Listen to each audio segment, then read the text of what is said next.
This visit brings us to the sixth principle of success, without which the 5 principles I have given you previously would be useless. It is the principle of self-discipline.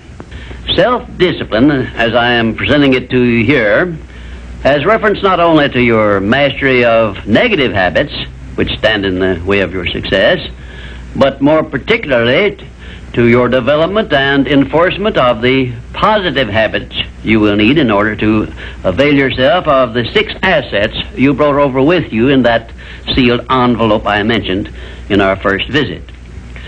Now let me give you a list of the more important things over which you will have to exercise self-discipline before you can embrace and use the great master key to riches.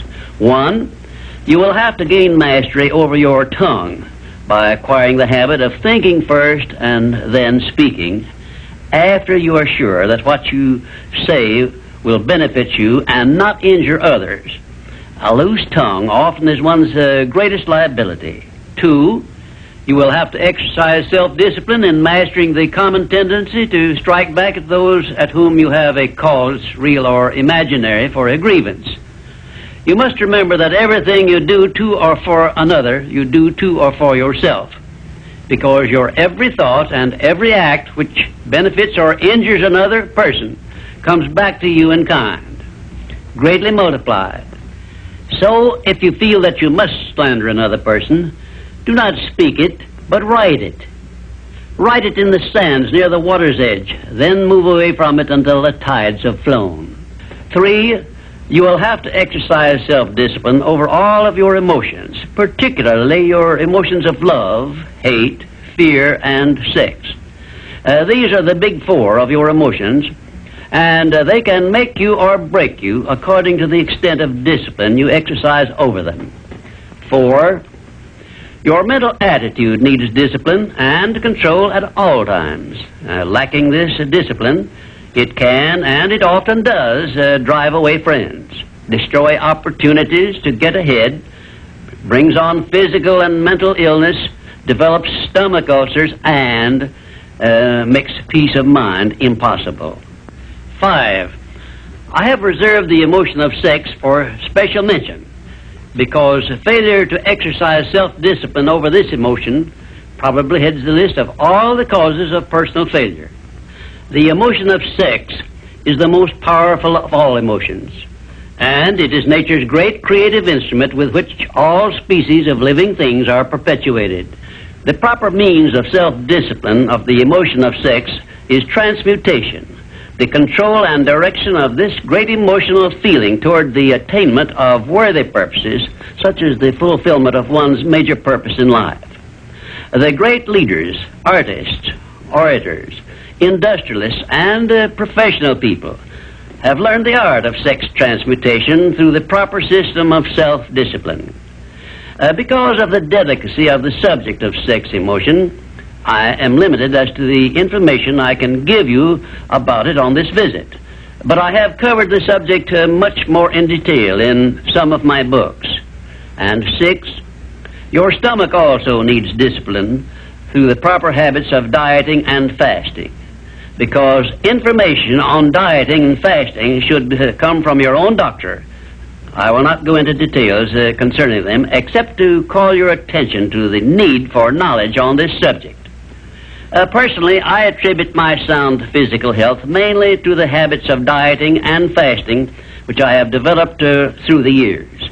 And 7, you will need to exercise self-discipline in relation to religion and politics, because our country, which is the most acceptable form of society civilization has yet produced, is made up of people of varying beliefs in connection with both of these subjects.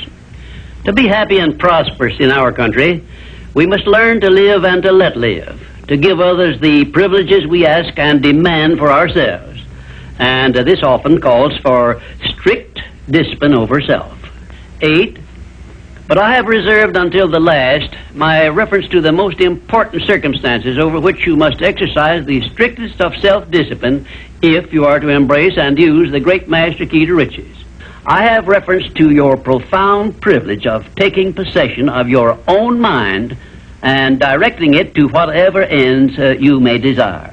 You cannot take possession of your own mind or direct it to definite ends without a practical system. I have devoted the better portion of my past life to the revelation and presentation of such a system. And I know that this system works because it has been successfully used by many millions of people throughout the world. The system is not only practical and workable, but it is so simple that anyone who is ready for it may master it and use it successfully.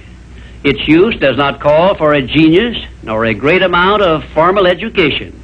It calls only for a will to take possession of one's own mind and a definite purpose to which the mind is to be directed. Self-discipline by Thomas A. Edison made him the world's greatest inventor, who revealed to mankind during the first half of the 20th century more of nature's secrets than had been uncovered during the entire previous history of civilization. Self-discipline carried Wilbur and Orville Wright through a multitude of failures and enabled them finally to give the world its first practical airplane, an achievement which has made the world smaller and changed the entire trend of civilization.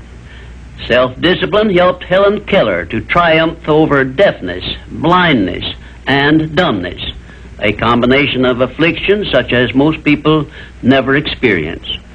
Self-discipline helped me to carry on through years of heart-aching discouragement and defeat and give the world the first practical philosophy of success based on the know-how gained by hundreds of men and women who spent a lifetime by the trial and error method in discovery of the principles which lead to personal success.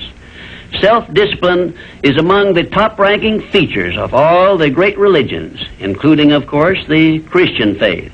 And there are some people who believe that our major purpose on earth is that of developing wisdom through struggle and self-discipline.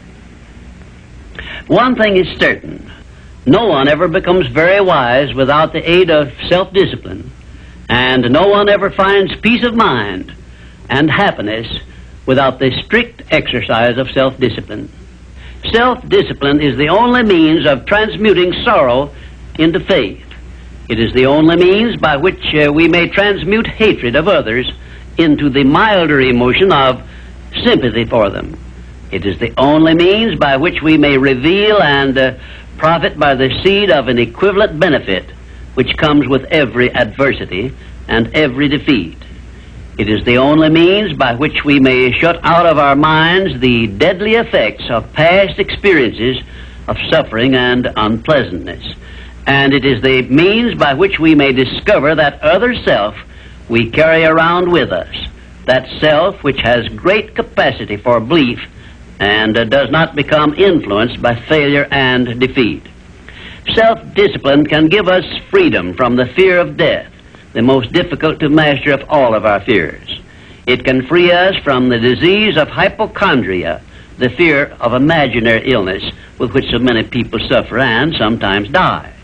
Self-discipline is the means by which we may think our own thoughts, live our own lives as we wish to live them, and remain forever free from the evils of fears and limitations which we have inherited from the dark ages before the dawn of civilization. The Creator never gives one an asset or benefit without passing along with it the means by which it may be embraced and used. Self-discipline, therefore, is the means by which the Creator provided us with a method of embracing and using the only thing over which we have unchallengeable control, the power of our own thoughts. And now, until our next visit, may I remind you that the habit of taking the line of least resistance makes all rivers and some men crooked.